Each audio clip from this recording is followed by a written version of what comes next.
Guys, स्वागत है आपका आपके अपने चैनल बालाजी स्टडी क्लासेस से। मैं विष्णु श्रीवास्तव। दोस्तों, आज लाइव प्रोसेस में हम लोगों का जो टॉपिक चल रहा था, क्योंकि बड़ा चैप्टर है और इससे पहले वाला जो चैप्टर था वो तो खत्म हो चुका है, सिलेबस में नहीं है। तो आज जो हम लोगों का चैप्टर है लाइव प्रोसेस, यानी जो काफी बड़ा चैप्टर है, तो इसी चैप्टर में हम लोग आज देखेंगे कि देखो, विटामिन पढ़ चुके थे, कई सारी चीजें बहुत इससे पहले जान चुके थे। तो बेटा आज हम लोग देखेंगे कि खनिज लवण यानी मिनरल सॉल्ट्स क्या होते हैं। तो चलिए खनिज लवण हेडिंग डालते हैं। खनिज, बाकी बेटा चैप्टर आपके छोटे छोटे, लेकिन यही चैप्टर जो है काफी बड़ा चैप्टर है, मतलब बहुत ज्यादा ही बड़ा है।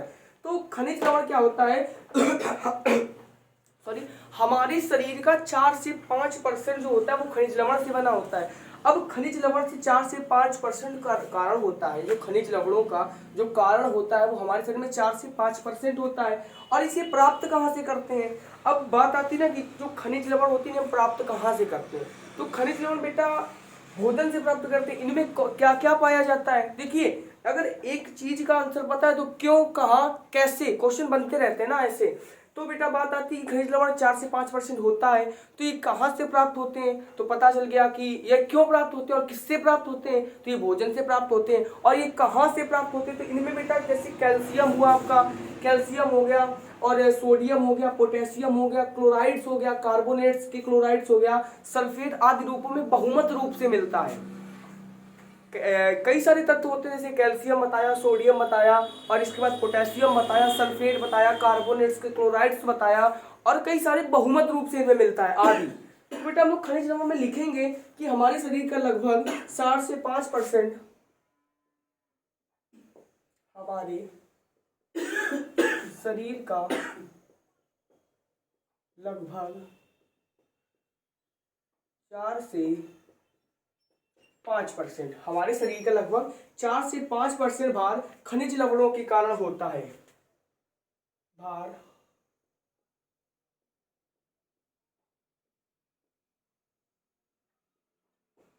खनिज लवणों के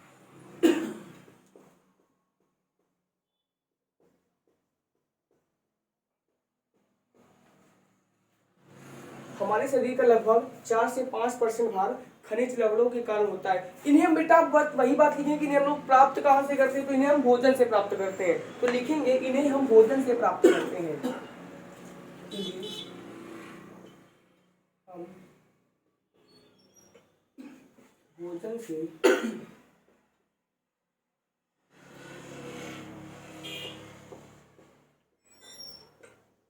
इन्हें हम भोजन से प्राप्त करते हैं। इन्हें भोजन से प्राप्त करते हैं।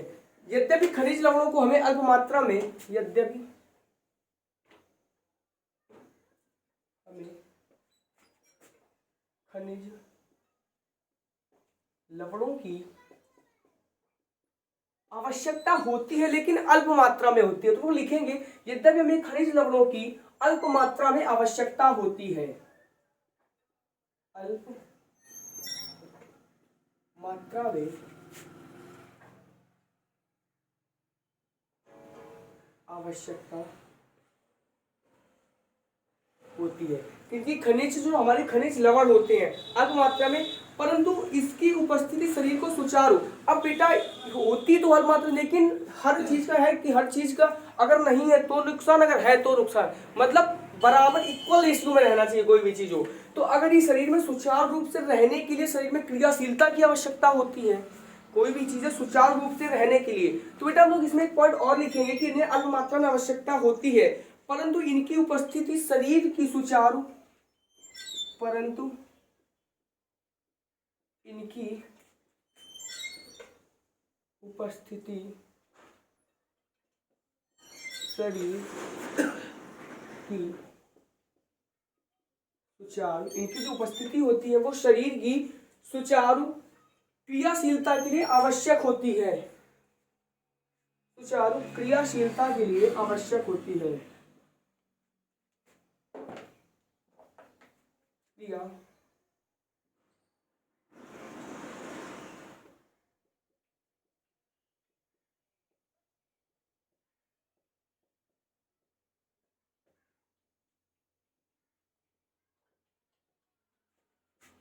आवश्यक होती है। क्रियाशील के लिए आवश्यक होती है। अब अल्प मात्रा में आवश्यक के कारण, अब बेटा एक बात होती है कि अल्प मात्रा में आवश्यक तो होती है, लेकिन अल्प मात्रा में आवश्यक होने के लिए बोलते क्या है। तो अब अल्प, क्योंकि मैंने पॉइंट लिखा है कि प्राप्त, यद्यपि हमें खनिज लवणों की जो अल्प मात्रा में आवश्यकता होती है। अब बेटा अल्प मात्रा में जब आवश्यकता होती है तो इनको कुछ ना कुछ तो कहा जाता होगा, सिंपल सी बात है। तो अल्प मात्रा में आवश्यकता होने के कारण इन्हें बेटा अल्प पोषक ही कहा जाता है। तो लिखेंगे हम लोग अल्प मात्रा में आवश्यकता होने के कारण इन्हें अल्प पोषक कहते हैं। अल्प मात्रा में आवश्यकता होने के कारण, अल्प मात्रा में आवश्यकता होने के कारण इन्हें अल्प पोषक कहते हैं।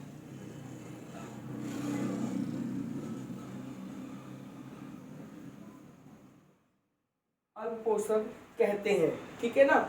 अब बेटा लोग लिख लेंगे कि इन्हें प्राप्त कहाँ से करते हैं, तो मैं बता चुका हूँ, इन्हें कैल्शियम से प्राप्त करते हैं और पोटेशियम से प्राप्त करते हैं, कार्बोनेट से, क्लोराइड से प्राप्त करते हैं, सल्फेट से प्राप्त करते हैं, कई सारे और आदि इत्यादि चीज़ों से इन्हें प्राप्त करते हैं। तो लिख लेंगे कि इनमें कैल्शियम, इनमें कैल्शियम,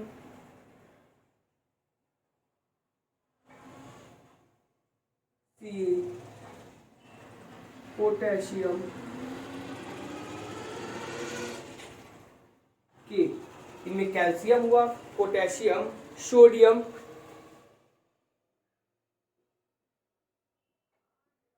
सोडियम का प्रतीक बेटा Na। फिर इसके बाद देखिए जो मैंने जो लिखा है इनके प्रतीक लिखे, कैल्शियम का प्रतीक होता है Ca, पोटेशियम का बेटा K होता है, सोडियम का Na होता है, तथा लोहे के, आयरन के क्लोराइड्स। बेटा आयरन क्या होता है, आयरन का प्रतीक होता है Fe, आयरन के क्लोराइड्स, आयरन के क्लोराइड्स, ठीक है ना। इनमें कैल्शियम, पोटेशियम, सोडियम व आयरन के क्लोराइड्स, कार्बोनेट, सल्फादी, कार्बोनेट, सल्फेट, कार्बोनेट, सल्फेट आदि रूप में पाए जाते हैं।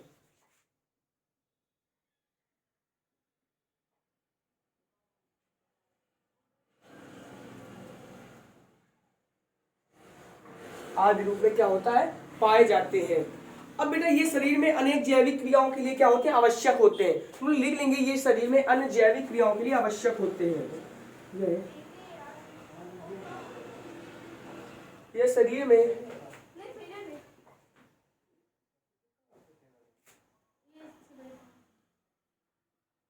अन्य जैविक क्रियाओं के लिए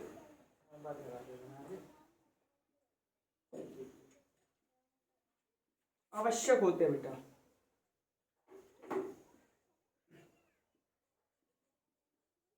आवश्यक होते हैं, ठीक है ना। ये शरीर में जैविक क्रियाओं के लिए आवश्यक होते हैं, ठीक है बेटा, आवश्यक होते हैं। और बेटा अब हम लोग देखेंगे कि जल सॉरी एक बार रिकॉल कर लेते हैं बेटा कि खनिज लवण क्या होते हैं। हमारे शरीर का लगभग 4 से 5% किसके कारण होता है, खनिज लवण के कारण होता है। अब बेटा बात आता है कि खनिज लवण आते कहाँ से हैं, तो खनिज लवण के कारण होता है, तो खनिज लवण में भोजन से प्राप्त होते हैं, इन्हें हम भोजन से माध्यम से प्राप्त करते हैं। यद्यपि हमें खनिज लवणों की आवश्यकता अल्प मात्रा में होती है। अब अल्प मात्रा में आवश्यकता होती है तो इन्हें अल्प मात्रा में किसी चीज की भी आवश्यकता होती है तो इन्हें बोलते क्या है, तो बेटा इन्हें आवश्यक अल्प मात्रा में आवश्यकता होने के कारण बेटा इन्हें क्या बोलते हैं, अल्प पोषक बोलते हैं, ठीक है, अल्प पोषक कहते हैं। क्रियाशील, अब परंतु जो इनकी उपस्थिति होती है शरीर में सुचारू रूप से क्रियाशील के लिए आवश्यक होती है। अब इनमें कैल्शियम, इन्हें प्राप्त कहाँ से होती है, तो बेटा इनमें आपका कैल्शियम हुआ, पोटेशियम हुआ, सोडियम हुआ, आयरन के क्लोराइड्स हुआ, कार्बोनेट्स हुआ, सल्फेट हुआ आदि रूप में पाए जाते हैं। ये शरीर में अन्य जैविक क्रियाओं, बेटा मैंने जैविक क्रिया और जैविक क्रिया जो उपापचयी अपचयी क्रिया और उपचयी क्रिया से मिलकर उपापचयी क्रियाएं बनती थी तो मैंने बता दिया था, तो आप लोगों को जैविक क्रियाओं में कोई प्रॉब्लम नहीं हुई होगी, के लिए आवश्यक होता है, ठीक है। आशा करते हैं ये आप लोगों को खनिज लवण मिनरल वाटर समझ में आए होंगे। अब बेटा देखते हैं कि जल क्या होता है। अब बेटा जल की बात आती है तो जल में सबसे पहले एक पॉइंट बनता है कि हमारे शरीर में कितने परसेंट जल होता है। बात ये आती है कि हमारे शरीर में कितने परसेंट जल होता है और किस संगठन के लिए हमें आवश्यक होता है कि नहीं होता है। तो बेटा सबको पता है हमारे शरीर में जल कितने परसेंट होता है। जल हमारे शरीर में होता है 70%। कितना होता है? 70%। और बेटा एक क्वेश्चन और आता है कि मानव मूत्र में जल की मात्रा कितनी होती है। जो मानव मूत्र होता है उसमें जल की मात्रा कितनी होती है? तो बेटा 95% होती है मानव मूत्र में। ठीक है बेटा। अब बेटा जल देखते हैं कि जल, सबसे पहले जल में लिखेंगे हम लोग जल। ठीक है ना। जल में लिखेंगे जल मनुष्य शरीर का लगभग 70% भाग बनाता है। जल मनुष्य शरीर का लगभग 70% भाग बनाता है। जल मनुष्य शरीर का लगभग 70% भाग बनाते हैं।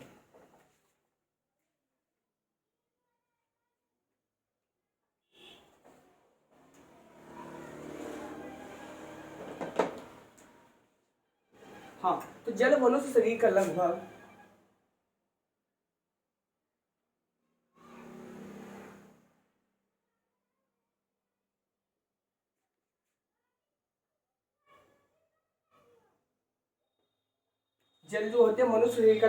70% भाग बनाते हैं। जल जीव द्रव्य का आवश्यक संगठक है। जो जल है आपका,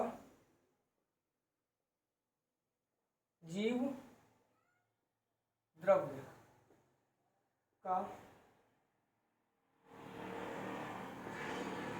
जल जीव द्रव्य का आवश्यक संगठक है।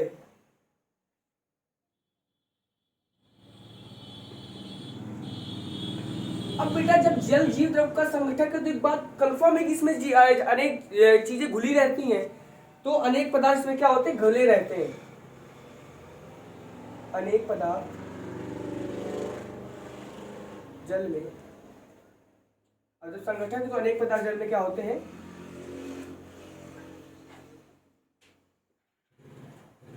घुले रहते हैं। ठीक है ना। अनेक पदार्थ क्या होते हैं? जल में घुले रहते हैं। जल की उपस्थिति में ही, अब बेटा जल की उपस्थिति में ही बड़े अणु छोटे छोटे अणुओं में क्या होते हैं? विखंडित यानी टूट जाते हैं। जल की उपस्थिति में क्या होता है कि बड़े बड़े अणु छोटे छोटे अणुओं के रूप में टूट या विखंडित हो जाते हैं। तो लोग लिख लेंगे जल की उपस्थिति में, जल की उपस्थिति में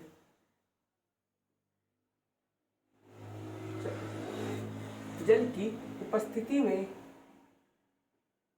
बड़े बड़े अणु, जल की उपस्थिति में क्या होता है? जो बड़े बड़े अणु होते हैं छोटे छोटे अणुओं में टूट जाते हैं। इस जल की उपस्थिति में बड़े बड़े अणु छोटे छोटे अणुओं में क्या होता है? अणुओं में टूट जाते हैं।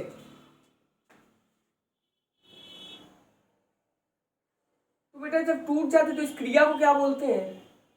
जब बड़े बड़े अणु होते हैं वो जल की उपस्थिति में छोटे छोटे अणुओं में टूट जाते हैं तो इस क्रिया को क्या बोलते हैं? तो बेटा इस क्रिया को बोलते हैं हम लोग कि जल अपघटन हो रहा है। तो क्या बोलते हैं? इस क्रिया को लिख लेंगे, इस क्रिया को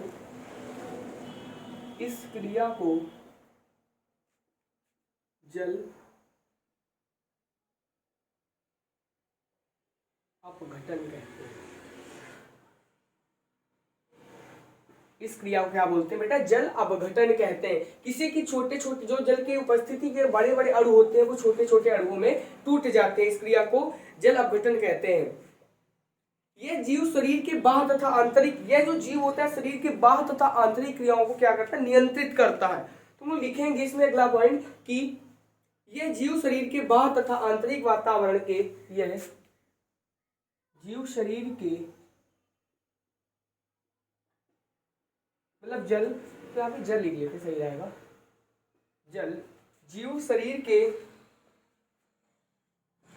आंतरिक एवं बाह्य वातावरण को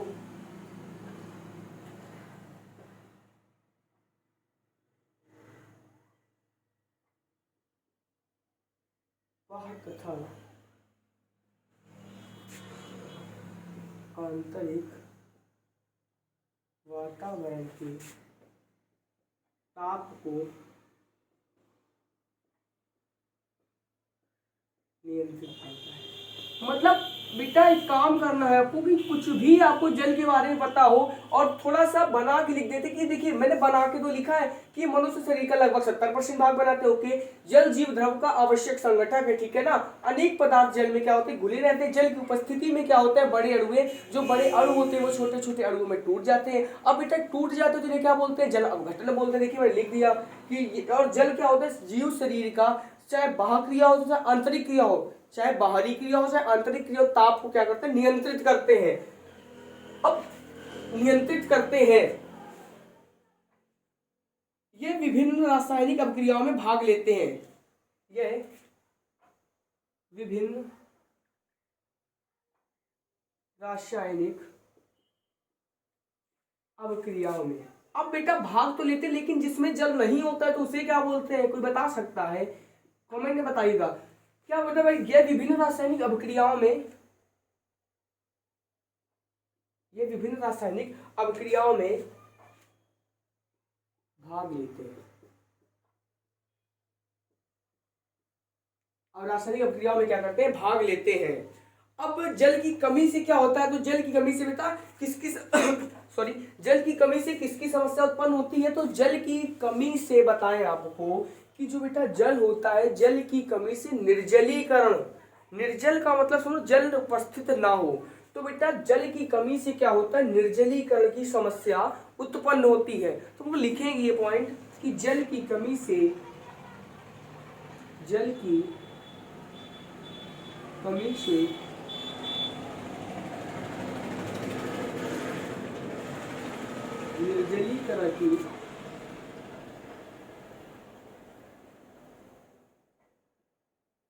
निर्जलीकरण की समस्या उत्पन्न होती है। इसकी कमी से जो जल होता है आपका, जल की कमी से निर्जलीकरण की समस्या उत्पन्न होती है। श्वसन की क्रिया में जल उत्पाद के रूप में, जो श्वसन की क्रिया होती है, श्वसन की क्रिया में जो जल होता है वो उत्पाद के रूप में बनता है। श्वसन की क्रिया में बेटा जो आपका जल होता है, जल का फार्मूला, अच्छा बेटा की केमिस्ट्री में थोड़ा आ जाते तो बेटा जल का फार्मूला क्या होता है, जल होता है, जल का फार्मूला होता है H2O, ठीक है, ये होता है H2O। और बेटा भारी जल होता है, भारी जल क्या होता है, ड्यूटेरियम ऑक्साइड, ड्यूटेरियम ऑक्साइड। और बेटा कई होते हैं जल के 3 अणुओं से मिलकर हाइड्रोजन ऑक्साइड, ड्यूटेरियम ऑक्साइड, और बेटा एक होता है T2O, ठीक है ना। तो जल की कमी से क्या होता है, निर्जलीकरण की समस्या उत्पन्न होती है। किसकी कमी से, जल की कमी से। अब बेटा श्वसन की क्रिया में जल उत्पाद के रूप में भी होता है, श्वसन की क्रिया में जल जो होता है उत्पाद के रूप में बनता है। तो हम लोग लिख लेंगे इस पॉइंट में, श्वसन की क्रिया में, श्वसन की क्रिया में जल जो है उत्पाद के रूप में होता है या बनता है। श्वसन की क्रिया में जल उत्पाद के रूप में बनता है। किसने, श्वसन की क्रिया में जल जो होता है उत्पाद के रूप में बनता है। जबकि प्रकाश संश्लेषण में कच्ची सामग्री के रूप में, जो बेटा प्रकाश संश्लेषण होता है, प्रकाश संश्लेषण मतलब पौधे जो भोजन प्राप्त करते हैं, तो क्या होता है, जबकि प्रकाश संश्लेषण में जो जल होता है वो कच्ची सामग्री के रूप में प्राप्त होता है। तो लिखेंगे जबकि प्रकाश संश्लेषण में, जबकि प्रकाश संश्लेषण में जल कच्ची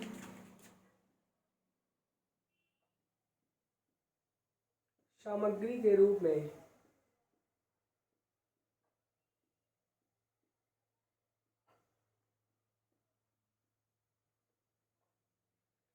प्रकाश संश्लेषण में जल कच्ची सामग्री के रूप में क्या होता है, प्रयुक्त होता है। कौन सा, जल, जबकि प्रकाश संश्लेषण में जल कच्ची सामग्री के रूप में क्या होता है, प्रयोग होता है या प्रयुक्त होता है। हमारे शरीर में जल भोजन के साथ पीकर हमारे शरीर में क्या होता है, जो जल होता है वो भोजन के साथ, अब भोजन करने के साथ पीकर उपापचय क्रियाओं द्वारा प्राप्त। हमारे शरीर में जल कैसे प्राप्त होता है कि भोजन को खा लिया, इसके बाद भोजन को जब हमने पीते, खाने के बाद भोजन जब हम लोगों ने ग्रहण कर लेते इसके बाद जल पिया जाता है, तो जल पीने के बाद उपापचय क्रियाओं को नियंत्रित करता है। तो ये पॉइंट अच्छा है, तुम लोग इसे नहीं लिखेंगे, समझ लेते हैं, ठीक है ना। फिर एक बार हम लोग एक बार रिकॉल करते हैं बेटा कि जल मनुष्य शरीर का लगभग 70% भाग बनाता है, ठीक है, ओके। भाग बनाते हैं, जल जीव द्रव्य का आवश्यक संगठक है। जल जीव द्रव्य, देखिए लिखा है जल जीव द्रव्य का आवश्यक क्या है, संगठक है। अनेक पदार्थ जल में क्या होते हैं, घुले रहते हैं। अब जब बेटा अनेक पदार्थ जल में घुले रहते हैं, ठीक है ना, अनेक पदार्थ जल में घुले रहते हैं, तो बेटा जल बड़े बड़े जो जल की उपस्थिति होती है, जल की उपस्थिति में क्या होता है कि बड़े बड़े जो अणु होते हैं वो छोटे छोटे अणुओं में टूट जाते हैं बेटा। टूट, जैसे मिट्टी का आप कण लीजिए, मिट्टी का एक छोटा सा कंकड़ लीजिए। अब बेटा मिट्टी का कंकड़ जो होता है, एक बात बताइए आप हमको कि जब हम लोग गड्ढे की खुदाई करते हैं तो गोल गोल कुछ कंकड़, बड़े कंकड़ क्या करके कुछ पथरीले रेत निकलते हैं, तो बेटा ये किसके बने होते हैं, बता सकता है कोई। जब हम लोग को काफी गड्ढा खोदते हैं, अब पहले कुआं खोदने की जैसे करते हैं, तो बेटा क्या होता है कि जब हम लोगों ने गड्ढा खोदा तो कुछ कंकड़ मिलते हैं, रेत टाइप के निकलते हैं बड़े बड़े, और फिर इनको फोड़ो, फूट बहुत जल्दी आते हैं। तो बेटा ये किसके बने होते हैं, बता सकता है कोई। तो बेटा ये आपकी कैल्शियम कार्बोनेट के बने होते हैं, लिख लीजिएगा, कैल्शियम कार्बोनेट। अब बेटा कैल्शियम कार्बोनेट के बने होते हैं, तो बेटा कैल्शियम कार्बोनेट का फार्मूला क्या होता है, तो कैल्शियम कार्बोनेट का फार्मूला के लिए मैं बताऊं कि कैल्शियम का प्रतीक क्या होता है। देखिए एक चीज एक दूसरे पर डिपेंड है। अब कैल्शियम कार्बोनेट आ गया ना, तो कैल्शियम कार्बोनेट का मतलब सबसे पहले कैल्शियम जानो, कैल्शियम का प्रतीक क्या होता है, Ca3, Ca होता है कैल्शियम का, और कार्बोनेट CO3, कैल्शियम कार्बोनेट। अब कई सारे ऐसे फार्मूले बन जाते हैं जिसके प्रतीक, कुछ लोगों को कुछ को प्रतीक पता होने चाहिए, फार्मूले अपने आप से बन जाते हैं बेटा, ठीक है। जैसे कैल्शियम हो गया, सोडियम हो गया, और अमोनियम हो गया, अमोनिया, ये सारे कुछ ऐसी चीजें जो आपको याद करनी होंगी, ठीक है ना। तो अपने टॉपिक पे आते हैं कि जल की उपस्थिति में बड़े बड़े अणु क्या होते हैं, छोटे छोटे अणुओं में क्या होता है, टूट जाते हैं। इस क्रिया को क्या बोलते हैं, जल अपघटन कहते हैं। जल अपघटन, अब क्वेश्चन आपका पूछ देगा कि जल अपघटन किसे कहते हैं, 1 या 2 नंबर पूछ देगा, तो आप लोगों को बस यही लिखना है कि जल की उपस्थिति में जो बड़े बड़े अणु होते हैं वो छोटे छोटे अणुओं में टूट जाते हैं।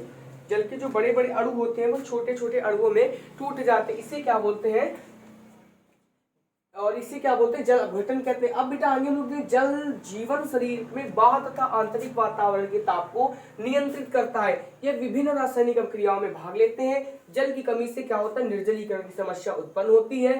श्वसन की क्रिया जल के उत्पाद के रूप में बनता है, जबकि प्रकाश संश्लेषण में जल कच्ची सामग्री के रूप में प्रयुक्त होता है। चलो बेटा अब हम लोग अगला देखते हैं कि जंतुओं में पोषण की अवस्थाएं, जंतुओं में पोषण की आवश्यकताएं कौन कौन सी होती हैं, कहां से उन्हें भोजन प्राप्त होता है, कौन मुख से भोजन प्राप्त करता है, कौन त्वचा से, बता सकता है कि त्वचा से भोजन कौन प्राप्त करता है, त्वचा से, हाँ जी बता सकता है कोई। और जिनके बहुकोशिकीय होते हैं एक कोशिका वाले स्तर से प्राप्त करते हैं, और जो बहुकोशिकीय होते हैं उनके एक मुख होता है। बहुकोशिकीय, जैसे बहुकोशिकीय बताए कि बहुकोशिकीय कौन से होते हैं, सबसे पहले हम लोग लिखेंगे जंतुओं में पोषण की आवश्यकताएं या अवस्थाएं।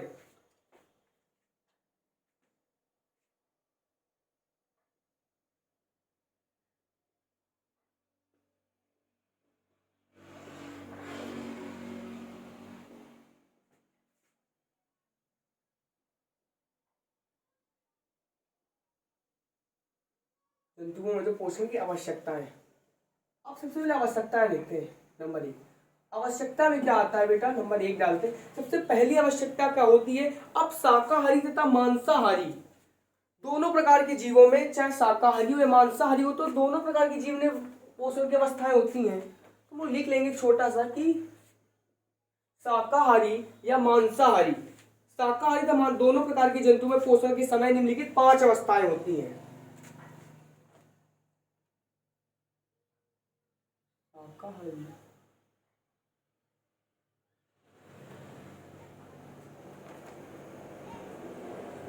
शाकाहारी, शाकाहारी तथा मांसाहारी दोनों प्रकार के जंतुओं में पोषण के समय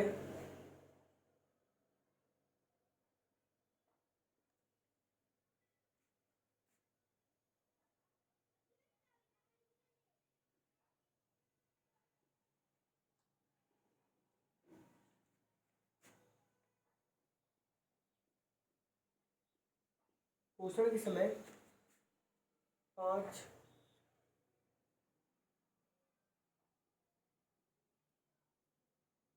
5 क्रियाएं होती हैं।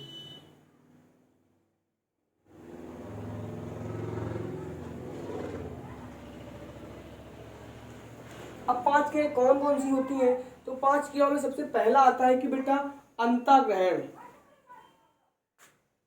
क्या आता है? अंतःग्रहण।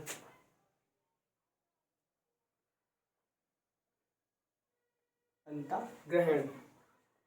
अब अंतःग्रहण आता है, अंतःग्रहण के बाद बेटा आता है पाचन। सेकंड नंबर पे आता है पाचन। अब थर्ड नंबर पे आता है अंतःग्रहण हो गया, पाचन। पाचन के बाद देता है आते पे अवशोषण। अवशोषण। अवशोषण के बाद आता है कि विस्मांगीकरण। अवशोषण के बाद क्या आता है? स्वांगीकरण।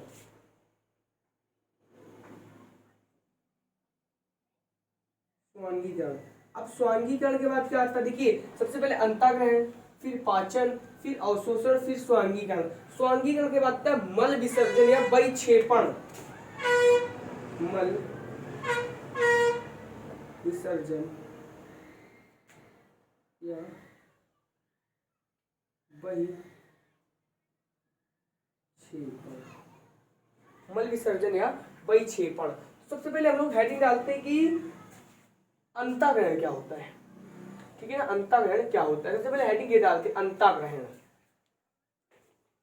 5 अवस्थाएं पता चलेगी, अंतःग्रहण, पाचन, अवशोषण और स्वांगीकरण।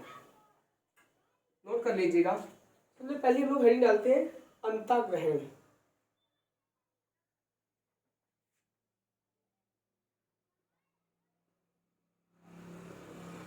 अंतःग्रहण।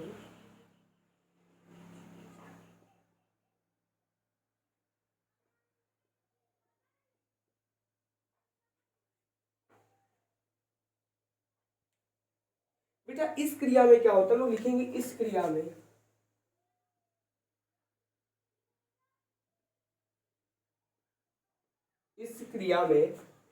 जीव, इस क्रिया में। अब बेटा जीव है तो मांसाहारी शाकाहारी दोनों होंगे, तुम लिख लीजिए मांसाहारी तथा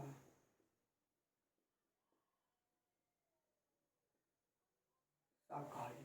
इस क्रिया में जीव मांसाहारी तथा शाकाहारी बाह्य वातावरण से भोज्य पदार्थों को बाह्य वातावरण से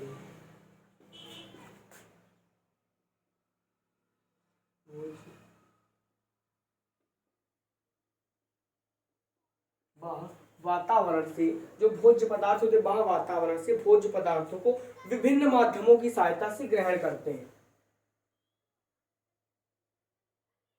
विभिन्न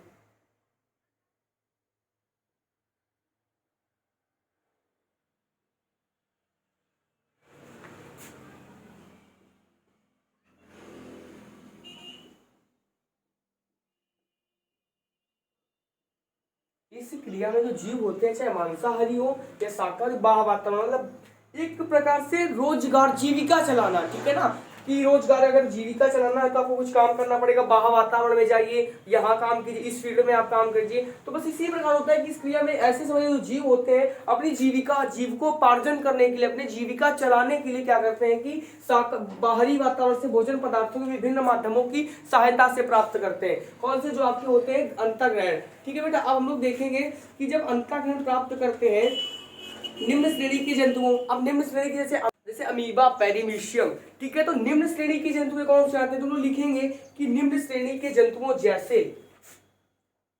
निम्न श्रेणी के जंतुओं जैसे। अब बेटा निम्न श्रेणी के जंतुओं जैसे कौन कौन से होते हैं? अमीबा और पैरामीशियम। कौन कौन से होते हैं? जैसे अमीबा और पैरामीशियम। अमीबा और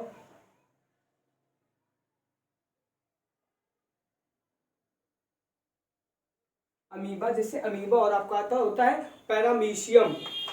आदि में मुख नहीं पाया जाता है, आदि में मुख नहीं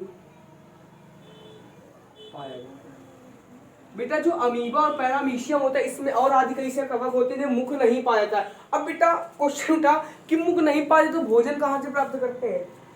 तो भोजन ही पता है कहाँ से प्राप्त, जल में आए कुछ जो पदार्थ होते हैं उनको पदार्थ में अपने शरीर के द्वारा भोजन प्राप्त करते हैं। तो हम लिखेंगे कि अमीबा पैरामीशियम आदि में मुख नहीं पाया जाता है, ये जीव जल के साथ आए, ये जीव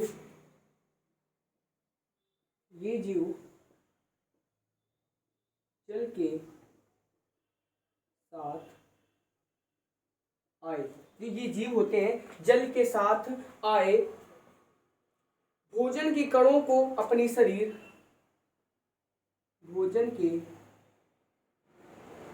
कणों को अपनी, भोजन के कणों को अपनी शरीर सतह द्वारा ग्रहण करते हैं।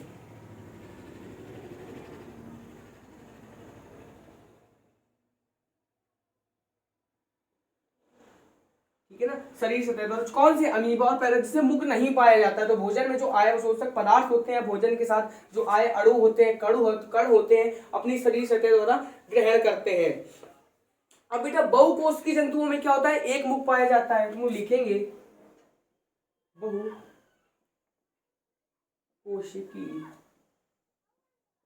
जीवों में एक मुख पाया जाता है।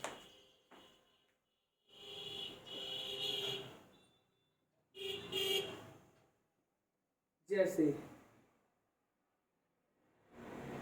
चीता हुआ,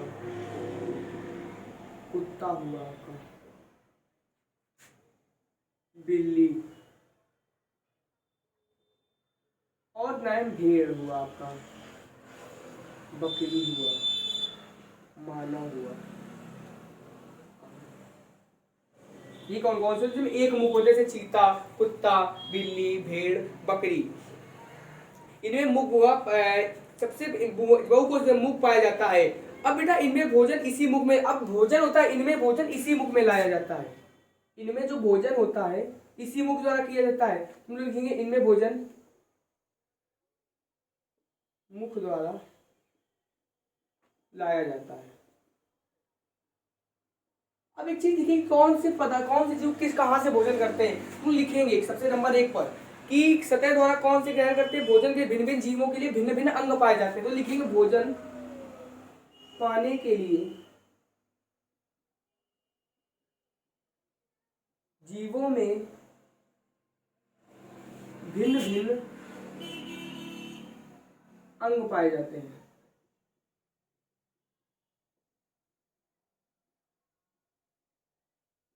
जैसे, ठीक है ना, जैसे बेटा नंबर 1 पे आता है, जैसे नंबर 1 पे आता है हाइड्रा में स्पर्शक पाए जाते हैं। हाइड्रा में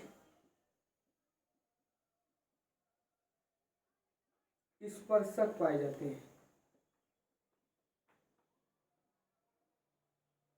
हाइड्रा में क्या होता है, स्पर्शक, हाइड्रा स्पर्शक से भोजन करते हैं। सेकंड नंबर पर हाइड्रा में क्या होता है, स्पर्शक पाए जाते हैं। मेंढक अपनी द्विशाखित जीभ की सहायता से, मेंढक अपनी द्विशाखित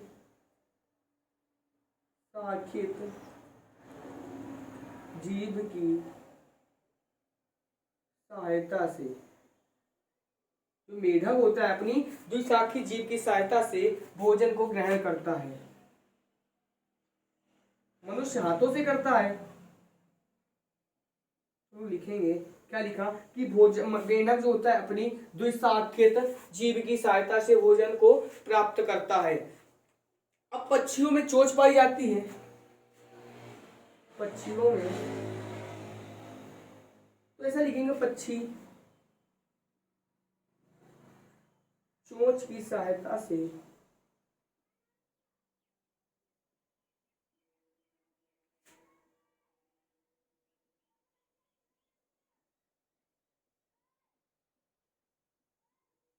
बेटा जानवर मनुष्य का भी तो लिख लें। तो बेटा मनुष्य जो मानव होता है वो अपने हाथों की सहायता से भोजन ग्रहण करता है।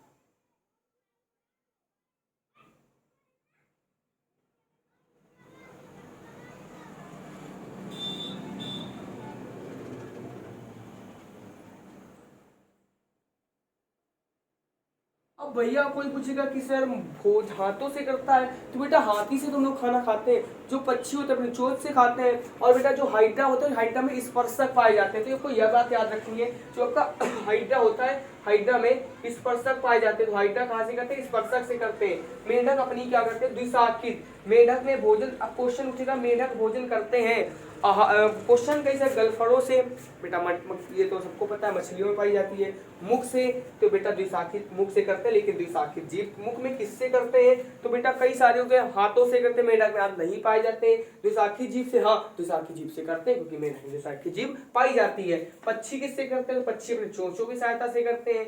अब बेटा मानव अपने हाथों की सहायता से भोजन को क्या करते हैं? प्राप्त करते हैं, ग्रहण करते हैं। तो बेटा ये आपका था क्या? प्यारा सा अंत ग्रहण। अब बेटा हम लोग देखेंगे कि अब एक अच्छी टॉपिक है कि पाचन, डाइजेशन सिस्टम कैसा होना चाहिए। पाचन, पाचन। अब बेटा पाचन क्या होता है? लिखेंगे पाचन।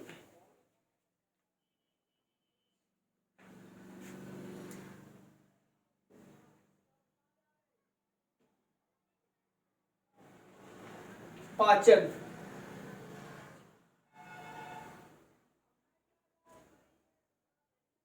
डाइजेशन, डाइजेशन नहीं पाचन, ठीक है ना? पाचन।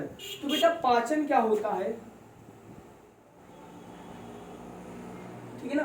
पाचन। तो बेटा पाचन क्या होता है? जीवों द्वारा अंतर्ग्रहित किए गए भोजन,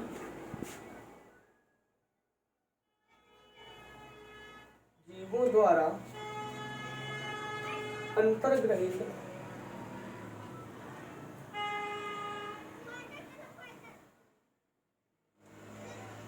जीवों द्वारा, जो जीव होते हैं जीवों द्वारा अंतर्ग्रहित भोजन, अंतर्ग्रहित किए गए भोजन, सॉरी बेटा अंतर्ग्रहित।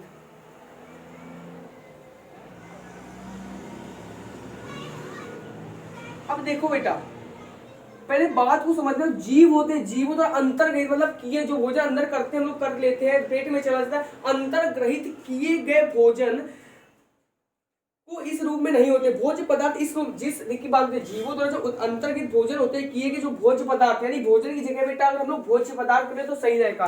किए गए भोज्य पदार्थ जो होते हैं, भोज्य पदार्थ इस रूप में नहीं होते हैं। भोज्य जो पदार्थ होते हैं इस रूप में नहीं होते हैं। अब बेटा किस रूप में होते हैं? जीव द्वारा भोजन किए गए जो भोज्य पदार्थ होते हैं इस रूप में नहीं होते कि उन्हें कोशिकाएं ग्रहण कर सकें, कि उन्हें जो कोशिकाएं हो ग्रहण कर सकें, कि उन्हें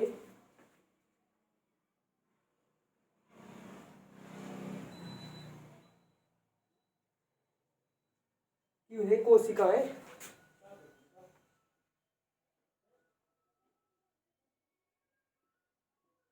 कर सकें। अब बेटा जीवन जो हम एक चीज समझिए कि हम डायरेक्ट रोटी है बिना चबाए ऐसी डाल लेंगे अगर, तो रोटी में दाल की सब्जी है, अगर आलू की सब्जी है, आलू बिना ना छीले ना काटे आलू, ठीक है, और मुख में ऐसे डाले फंस जाएगा। सबसे पहली बात तो मतलब कोशिका जो है हमारी ग्रहण नहीं करेंगी, मतलब चबा हुआ भोजन ग्रहण करती है। कि तो बकरी की तरह चबा के खाओ चने को, तो बेटा वही बात होती है जो खाना अच्छा डाइजेशन सिस्टम के लिए ज्यादा से ज्यादा चबा के खाना चाहिए। और बेटा नहीं बोला जाती बगुले की तरह नजर रखो और इसकी तरह चबा के खाओ बकरे की तरह, तो बकरा क्या होता है चबा के खाना। डाइजेशन सिस्टम बहुत अच्छा होना चाहिए। तो बेटा क्या है कि जीवों द्वारा अंतर्ग्रहित किए गए भोज्य पदार्थ क्या होता है इस रूप में नहीं होते कि इन्हें कोशिकाएं क्या हमारी ग्रहण कर सके। इस कारण सबसे पहले भोजन में क्या होता है भौतिक और रासायनिक क्रियाओं द्वारा संतुलन मिलाया जाता है। तो वो लिखेंगे इस कारण सबसे पहले भोजन को, ठीक है ना बेटा। तो क्या होता है कि पहले भोजन हम लोग एक बार फिर से रिकॉल करते हैं कि पाचन क्या होता है जीवों द्वारा अंतर्ग्रहित किए गए भोजन, जीवों द्वारा अंतर्ग्रहित किए गए भोज्य पदार्थ जो जीव अंतर्ग्रहित भोज्य पदार्थ करते हैं इन शरीर में नहीं होते। बेटा मैंने बताया था कि अगर हम लोग क्या करें कि रोटी लें या फिर आलू लें बिना काट के ही खाएं, बिना आलू ना काटे, और दांत ना हर चीज की आवश्यकता होती है। सपोज के दांत ना हम लोग ऐसे खा ले तो सबसे पहले तो ग्रहण ही नहीं करेगी, तो आगे बस वही बात लिखी कोशिका ग्रहण कर सके। हम लोग ऐसा भौतिक व रासायनिक क्रिया द्वारा जैसे पका के या काट के ऐसा बनाते हैं कि हमारा शरीर जो है उसे क्या कर सके, अंतर्ग्रहित यानी ग्रहण कर सके। ठीक है, तो इस कारण इसे सबसे पहले भोजन को विभिन्न भौतिक एवं रासायनिक क्रिया द्वारा इस रूप में प्रयोग में लाया जाता है कि अतः पाचन वह अभिक्रिया है।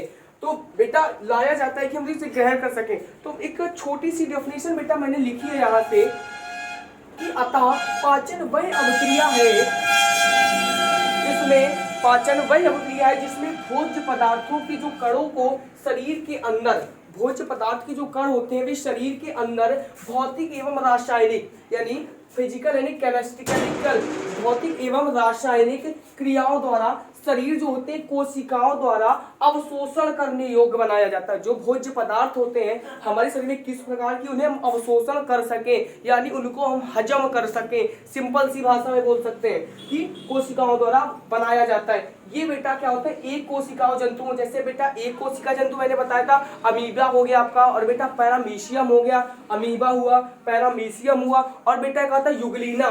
ठीक है ना, युगलीना आदि में भोजन क्या होता है, आदि में जो पाचन क्रिया होती है एक ही कोशिका द्वारा होती है। बेटा मैंने बताया था कि भोजन कहाँ से प्राप्त करते हैं, तो जो जल में कण यानी अणु जो आते हैं, जो जल में कई सारे कण आते हैं, तो इन कणों के माध्यम से अपनी शरीर के द्वारा क्या करते हैं बेटा, भोजन को प्राप्त करते हैं। ठीक है ना, इन जीवों में भोजन जो कर रहा है बेटा खाद्य धानियों द्वारा, खाद्य धानियों को यहाँ पर हम सिंपल सी भाषा में बोल सकते हैं कि सतह द्वारा यानी शरीर की सतह द्वारा। तो युगलीना हुआ आपका, और बेटा अमीबा हुआ। ये इनमें सबसे पहली बात तो जानिए जो एक कोशिका होती है मुख नहीं होता है, ये बिना मुख वाले होते हैं। तो ये भोजन कहाँ से प्राप्त करते हैं, तो ये थोड़ा अजीब टाइप का, ऐसा कौन सा जिसमें मुख ना हो, तो बेटा हाँ होते हैं भौतिक, ये कौन से होते हैं, अमीबा तथा पैरामीशियम। तो बेटा युगलीना आदि पाचन क्रिया एक ही कोशिका द्वारा होती है। इन जीवों में भोजन खाद्य धानियों में संपन्न होता है। इस प्रकार के जीव को बेटा अंतःकोशिकीय। अब बेटा क्वेश्चन आपका बनेगा कि अंतःकोशिकीय पाचन क्रिया किसमें संपन्न होती है, या अंतःकोशिकीय पाचन क्रिया किसे बोलते हैं। तो ठीक है बेटा, अब बेटा पता चला कि एक कोशिकीय होते तो बेटा बहुकोशिकीय क्या होता है, तो बहुकोशिकीय में क्या होता है कि जो बहुकोशिकीय जीव होते हैं उसमें सिर होता है यानी जो मुंह होता है वो होते हैं। अब जो मुंह होता है तो उसमें क्या बताया कि ये जो भोजन करते हैं विभिन्न आहार नलियों के माध्यम से करते हैं। कि सबसे पहले एक क्वेश्चन आता है बेटा कि जो भोजन होता है वो कहाँ से पचना शुरू हो जाता है, जो भोजन होता है हम लोग करते कहाँ से पचना शुरू हो जाता है, मुख गुहा या उदर गुहा या वृक्क या बड़ी आंत। तो ज्यादातर बेटा क्या करते हैं लड़की की बड़ी आंत को टिक कर देते हैं, लेकिन भोजन का जो पाचन क्रिया होती है वो मुख गुहा, मुख में जाते ही भोजन क्या होता है आपका पचना शुरू हो जाता है। तो बेटा तो क्वेश्चन आता है कि जो लार होती है हम लोग की, लार में कौन सा एंजाइम पाया जाता है, तो बेटा लार में टाइलिन नामक एंजाइम पाया जाता है। तो बहुकोशिकीय जंतु जैसे मानव, कुत्ता आदि बहुत सारे होते हैं, जैसे मानव हुआ, शेर हुआ, कुत्ता आदि पाचन क्रिया अलग अलग नलिकाएं अंग में संपन्न होती है जिन्हें बेटा आहार नाल कहते हैं। अब हम लोग आहार नाल के बारे में कल डीपली पढ़ेंगे अगले टॉपिक में। ठीक है बेटा, मिलते हैं फिर, तैयार रहिएगा भाई।